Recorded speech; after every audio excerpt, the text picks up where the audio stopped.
ఈ వీడియోలో load method గురించి చూద్దాం. The load method loads the data from a server and put the returned data into the selected element.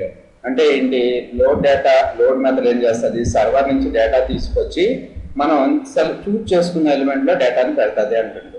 So note, there is also a jQuery event method called the load, which one is called dependent on the parameters. ఇప్పుడు నా సర్వర్లో నాకు యాక్చువల్గా server నా సిస్టమే నా server అనుకుంటున్నాను. నా సర్వర్లో అంటే నా సర్వర్లో ఉండే జేఎస్ ఫోల్డర్లో, ఇది జేఎస్ ఫోల్డరు, ఇందులో రమేష్ అనే ఒక టెక్స్ట్ ఉంది. ఓకే, దీని పేరు డీటెయిల్స్ అనుకుందాం. డీటెయిల్స్. సో ఎందులో ఉంది, సో డీటెయిల్స్ ఎక్కడ ఉంది, సిలో, యూజర్లో, లక్ష్మణ్లో, డెస్క్టాప్లో, జేఎస్లో ఉంది. ఓకే, నేను ఈ డీటెయిల్స్ అనే దాంట్లో నేము, ఏజ్, ఎల్ఓసి, లొకేషన్ పెట్టాను. Ramesh 33 BJ Venkat 20 HYD. So ఇవన్నీ కూడా డీటెయిల్స్. ఈ టెక్స్ట్ డాక్యుమెంట్ లో ఏదైతే ఉందో నాకు HTML నేను లోడ్ బటన్ క్లిక్ చేసినప్పుడు ఈ డేటా అంతా నా పారాగ్రాఫ్ ఎలిమెంట్ లోకి డిస్ప్లే కావాలి. ఓకేనా?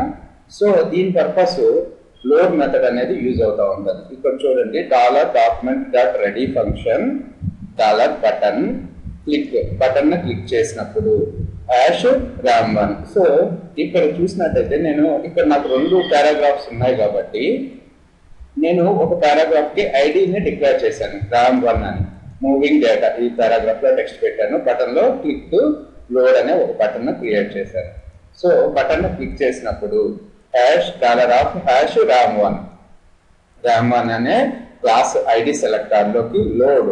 సో దేన్ని లోడ్ చేస్తున్నాను, రమేష్.txt లోడ్ చేస్తున్నాను.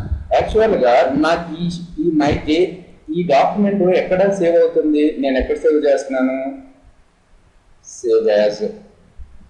సేవ్ యాజ్ లో చూసుకున్నట్టయితే నా జేఎస్ ఫైల్ లక్ష్మణ నా డెస్క్టాప్ మధ్య దీన్ని సేవ్ చేస్తున్నాను, లక్ష్మణ్ లో ఉండే జేఎస్ ఫోల్డర్లో.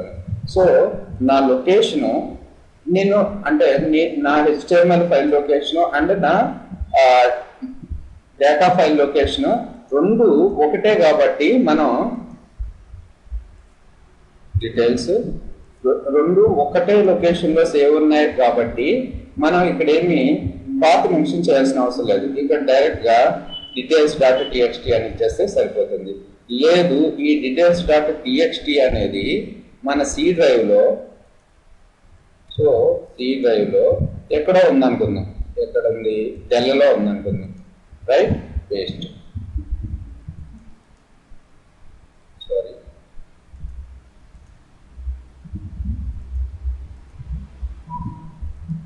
డీటెయిల్స్ తీసుకెళ్ళి details1 గా డెల్ అనే ఫోల్డర్లో సేవ్ చేస్తున్నాను, details1.txt.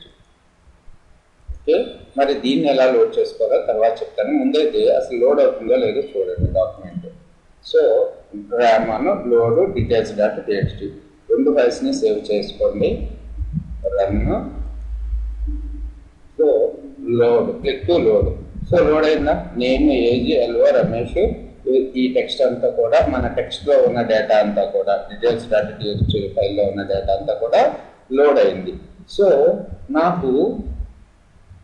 నేను ఎక్కడ సేవ్ చేశాను, డెల్లో ఉండే ఫోల్డర్లో సేవ్ చేశాను, డెల్లో. సో ఈ లొకేషన్ కాపీ చేసుకుంటున్నాను, ఇక్కడ డైరెక్ట్ గా పేస్ట్ చేస్తున్నాను. డీటెయిల్స్ యాక్చువల్గా మనం పాత లొకేషన్స్ ఇలాగే ఇస్తాం కదా, కానీ ఇలా ఇస్తే మనకు వర్కౌట్ కాదు.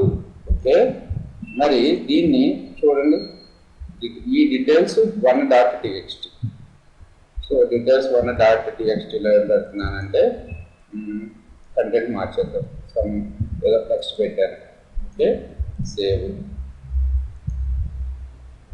సో డాక్యుమెంట్ని సేవ్ చేయండి, సేవ్ చేసి రన్ చేయండి. మరి ఇది వర్కౌట్ అవుతుందా, వర్కౌట్ అవ్వట్లేదు. ఎందుకంటే మనం తీసుకున్న లొకేషన్ అలా తీసుకోకూడదు. మనకి యాక్చువల్గా ఈ లొకేషన్ తీసుకోవాలంటే ఏం చేయొచ్చు అంటే, బ్రౌజర్ని ఓపెన్ చేసుకోండి, నీ ట్యాబ్ ఓపెన్ చేయండి. ఓపెన్ చేసి ఈ డీటెయిల్స్ అనే ఫైల్ని ఇలా లాగేసేయండి. సారీ, రావట్లేదు. సో వచ్చింది కదా. ఇప్పుడు ఈ పాత్ని మీరు కాపీ చేసుకోండి. ఓకే, కాపీ చేసుకుని ఇక్కడ పేస్ట్ చేయండి. ఇప్పుడు చూడండి, file colon triple forward slash వేస్తారు. C colon forward slash del colon del forward slash details 1.txt ఇప్పుడు లోడ్ అవుతుంది. ఓకేనా? సో పేజ్ని రిఫ్రెష్ చేయండి, క్లిక్ టు లోడ్. ఇది కూడా వర్క్ అవుతుంది. సో డాక్యుమెంట్ని సేవ్ చేస్తున్నాను. సేవ్. యాక్చువల్గా అయితే ఇది వర్క్ అవ్వాలి.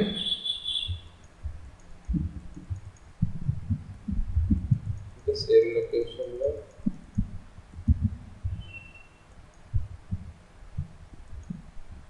ఫైల్ సి కోలన్ డెల్ తీసేస్తుంది. యాక్చువల్గా అయితే లోడ్ అవుతుంది.